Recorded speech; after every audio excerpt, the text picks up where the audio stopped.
खड़े होकर के आहार करने वाले के ब्लड सर्कुलेशन पैरों की ओर जाता है, लेकिन खड़े होना दो प्रकार का होता है। आप लोग खड़े होकर के एक स्थान पर खड़े नहीं होते, यहाँ कहीं इस स्टॉल से लिया, कहीं इस स्टॉल से लिया, चलते फिरते घूमते फिरते बात करते करते करते हो।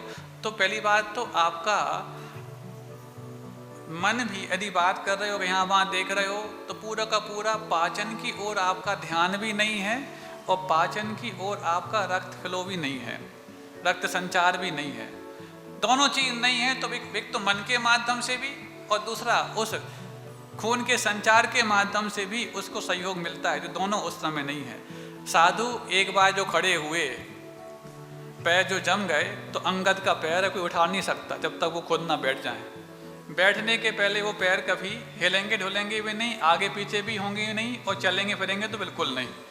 शुरुआत में भले ही जब आहार शुरू हुआ सर्कुलेशन पैरों की ओर जाएगा, लेकिन धीरे धीरे करके जब वो जमे हुए हैं तो वापस ऊपर की ओर उठेगा, क्योंकि फ्लो होने की संभावना उसको आगे नहीं है।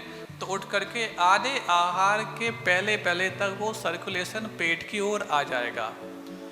तुम्हारा आधे आहार का क्या होगा, उसके पीछे भी लॉजिक है। जब खड़े होकर के और एक स्थान पर स्थिर होकर भोजन करते हैं साधु, तो कभी भी देखना कितना भी ले लें, लेकिन बैठने के बाद हल्कापन हो जाता है, क्योंकि जब आंतें खिंची होती हैं, खड़े होने में आंतें खिंची होती हैं तो पूरा आहार होता ही नहीं है। उनका ऊनोदर तो प्रतिदिन होता, अलग से जो ऊनोदर करते हैं वो और ज़्यादा करते हैं, लेकिन जब पूरा खड़े होकर आहार करते हैं तो आहार फुल डाइट 100% होता ही नहीं है।